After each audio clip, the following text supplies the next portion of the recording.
Hello, YouTubers out there. This is Jerry the Movies with the entertainment pipeline of this month, December 17th, 2013. I'll discuss one little story that emerged this past week, which revolved around Star Wars Episode 7. And this is that Benedict Cumberbatch, who I thought really that it was a rumor, but apparently it's true. He is trying to lobby for a role in Star Wars Episode 7. Which of course J.J. Abrams will be directing. Um, Benedict Cumberbatch has appeared as Khan in Star Trek Into Darkness, so that's two different franchises. But who knows? We don't know if he'll ever get the role or not. But at least it's nice to know that one rumor out there turns out that it's somewhat true because he is really interested in lobbying for a role. Unlike other people that we've kind of heard are lobbying for a role, but it doesn't mean they'll be getting a role.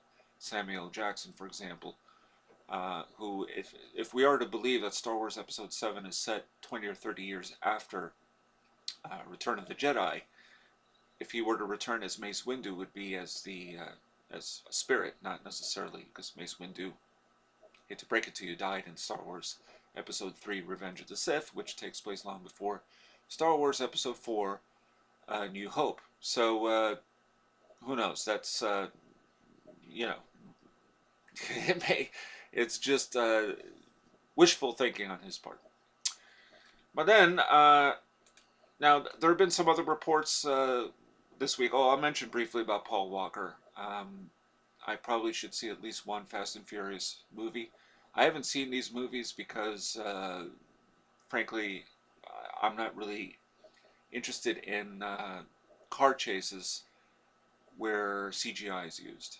Because back in the day, and that's going way, way back now, car chases were often used with real cars going at really high speeds, and if they crashed into something, it was a real crash. So it sounds like a lot of it is computer generated, but I will be curious. But rest in peace, Paul Walker. And I don't know what's going to happen to this new Fast and Furious movie that he was working on because he didn't complete all the scenes necessary to for the film. So we'll see. They will finish it in some way.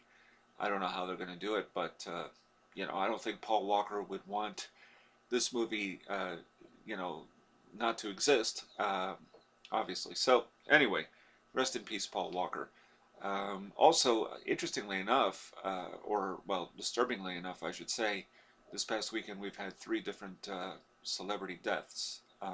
Joan Fontaine, who I hate to say I didn't even realize she was still alive, but Olivia de Havilland that's her sister, and apparently they've had a feud for a long time, since the 1940s. But anyway, she passed on. Peter O'Toole, very great actor, um, and someone else that I can't think of. Oh, Tom Laughlin, who played Billy Jack in the Billy Jack movies way back when.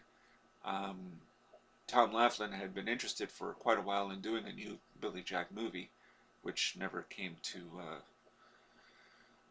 became realized. But anyway, so those were the three. All right, so now here's news that I know some of you out there have been interested in wanting me to comment on, so I'm going to comment on it. Indiana Jones 5. And it sounds like it may become a stronger reality than it was previously. Now, as you know, um, Disney owns the rights to the Star Wars franchise, not to mention Indiana Jones.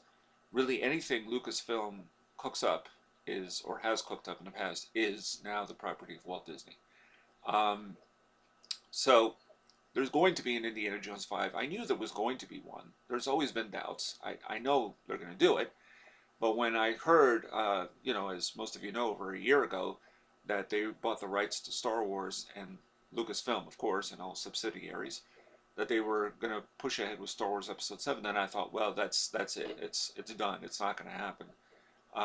No Indiana Jones. But now it seems like whatever the case may be, Disney chairman Alan Horn has claimed that there's no forward motion in developing an Indy 5, but they are waiting for an idea. He said, we don't have a story, we need a story.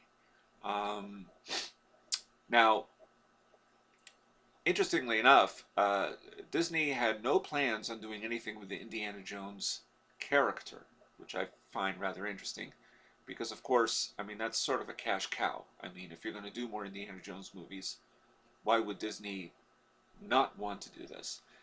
Um, and then Horn says that it didn't make sense to produce the movie at Disney and then have it be distributed and marketed by Paramount. Now, as I understand this, I thought Paramount had the rights to the Indiana Jones movies as far as the distribution. But apparently Walt Disney Pictures had reached an agreement with Paramount Pictures over the rights to Indiana Jones so that it could be brought back under the Disney banner. Now, for those who are huge Indiana Jones fans, that is, of the movies, as I am, we're used to seeing the Paramount logo, the old Gulf plus Western Paramount logo that you used, which would dissolve to something that was shaped like the mountain, this region that you see in the Paramount logo. So now it's just going to be the Disney banner. It doesn't, I don't know how that's going to work. Now the story, I mean, come on. I've been following this since Crystal Skull, where George Lucas announced there would be a new one for quite some time now. Steven Spielberg cracked the story. He came up with an idea, sounded like George Lucas had an idea. Oh, we're not really working on it, oh, blah, blah, blah, blah. Shia LaBeouf claimed 3 years ago now that Harrison Ford was working on getting in shape for a new Indiana Jones movie. I mean, come on, it's either one or the other. It can't be both, right? So there is a story. I know they have a story. And the reason I know this is because of the actor Seth Rogen from Knocked Up. Now, what does Seth Rogen have to do this? Well, I did a video a while back where I discussed Seth Rogen as a possible role in a new Indiana Jones movie, that he might have one, because he mentioned how on Conan show that he met up with Steven Spielberg and George Lucas over at the Lucasfilm compound. Now, why would he meet with both of them unless they were collaborating on something together? Okay, so, but since, as one astute viewer told me a while ago, since Seth Rogen kind of let that cat out of the bag, maybe hoping nobody would notice, except for me, he might not have a role after all in a new Indiana Jones movie, but that is just my assumption. As far as I know, Lucas and Spielberg are not collaborating on anything else other than this new Indiana Jones movie. So, it's going to happen, and it seems that they said, you know, in another 2 or 3 years. Now, in another 2 or 3 years, Harrison Ford just turned 70, so he'll be 73. And by the time the movie comes out, he'll be 74, 75 years old. Not to say he can't do it, and we don't know for absolute certainty, although we can assume, that he's going to have a role as Han Solo in the new Star Wars franchise. So, Harrison Ford seemed to indicate not too long ago that if he had a role as in Star Wars Episode 7, he would do it as long as he could bring back Indiana Jones. So that's very possible. Now, Frank Marshall, executive producer for quite some time, particularly for the Indiana Jones movies, let out a little tweet. And his tweet on Twitter was, "A bit strange sitting in the Indiana Jones office, in the Lucasfilm office, on the Disney lot, but I'm sure I'll get used to it." Alright, so there you have it, people. Come on, it's happening. The movie's happening. As I said, I believe the story is already out there. It's a done deal. Okay, it is a done deal. It's happening. But they already have the story. So I don't care what they tell you. They got the story already. So that's it. I know they do because they've been saying this for a while. Unless Disney doesn't like the ideas that George Lucas has, or they're looking for someone else. I'm sure a script hasn't actually been written, but I'm sure some drafts have been considered, and somebody was working on something. I'm almost sure of it. They just don't want to let the cat out of the bag too soon. So there you have it, and on the Entertainment Pipeline with your host, Jerry Saravia, signing off.